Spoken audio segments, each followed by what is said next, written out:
La coopérative minière pour le bien-être des artisanaux du Katanga Komibakat ainsi que la coopérative minière artisanale du Katanga Komakat œuvrent depuis leur avènement dans le strict respect de la procédure sur la circulation de minerais qui quittent les sites miniers vers les unités de traitement. Komakat, Komibakat, ce ne sont pas des institutions, ce sont des coopératives et ici dans la province, il y a plusieurs coopératives qui œuvrent toujours dans ce sens-là, qui fonctionnent comme les autres coopératives. Moi, je ne vois pas comment ils vont s'enrichir, ne pas payer les taxes. Nous avons combien de barrières sur la route qui vérifient les documents, qui vérifient les camions. Un camion qui n'a pas de documents peut circuler comment? Les camions qui ne sont pas. Il y a service de division des mines, il y a SAIMAP, il y a CEC. Ils ont déjà placé les agents. Un document d'abord qui dépasse les délais ne peut pas circuler. Dès qu'on trouve que les documents devaient avoir la validité de 7 jours et que c'est déjà dépassé. On vous retourne pour aller actualiser les documents. Mais comment est-ce qu'on peut avoir les documents qui chargent les produits ou les camions qui chargent les produits artisanaux et circuler avec un document de $50?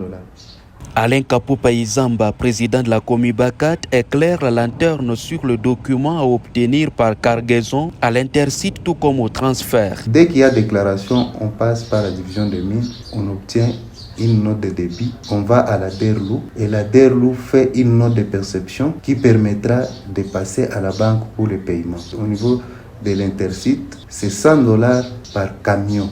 En dehors des frais administratifs, il y a la SAIMAP qui intervient, il y a les CEC, il y a les CGA. Tous ces services-là ont les prix sont différents et tout ça constitue un tarif pour l'évacuation du minerai au niveau interne de la province. Et quand je parle de l'intercite, je parle des minéraux produits par les artisanaux, les produits riches qui viennent des crésers, qui sont différents des faibles ténèbres. Quand les camions veulent aller au niveau ou en dehors de la province, la DERLU, la note de perception, c'est 250 par camion.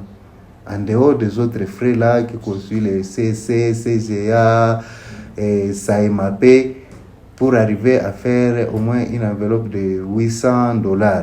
Là, c'est au niveau des transferts. Cette procédure, c'est pour toute la province. Ce que moi je vous parle, c'est une procédure donc, qui concerne toute la province. Ce n'est pas dit que c'est relative, il y a celui-ci a une autre procédure. Non, c'est une procédure générale que moi je vous parle. Tous les camions qui circulent, ce sont des camions qui sont soumis à ces paiements-là. L'autorisation des transports à l'intercite n'a jamais dépassé $400 américains, comme ça se relate dans les réseaux sociaux. Quant aux faibles teneurs, seuls les frais administratifs sont payés et cela à un prix diviseur. Et quand vous allez aussi dans d'autres sites, vous trouverez des faibles teneurs qu'on amène dans des lieux de traitement qui quittent par exemple Tulizembe, Kalkunji et autres. Là, les prix, les documents qu'on obtient, ce sont des documents d'autorisation de transport à la division des mines et ce sont des frais administratifs qu'on paye uniquement. Mais il y a quelque chose qu'on verse dans les comptes de l'État qui n'est pas à la hauteur des frais des produits artisanaux. Pourquoi? Parce que ce sont des produits de 0,1%, de 2%. De 0,1%, 2%. Vous allez payer 850 ou 700 ou $600. Impossible. Ce sont des frais administratifs. On paye 20, si c'est $30 à la division des mines, on paye si c'est et 15 $, les CC, on paye 12 et demi les CGA et on constitue les documents et les camions circulent. Le président de la coopérative minière pour le bien-être des artisanaux du Katanga s'est dit en outre satisfait de voir dans l'espace de 2 ans seulement que Fifi Masuka Sayeni est à la tête du Lualaba. Les coopératives minières contribuaient à un taux élevé des recettes dans les comptes de l'État. Quand vous voyez aujourd'hui, ça fait maintenant plus de 2 ans. Vous passez partout, il y a des engins, des bâtiments qui poussent, des routes qui changent.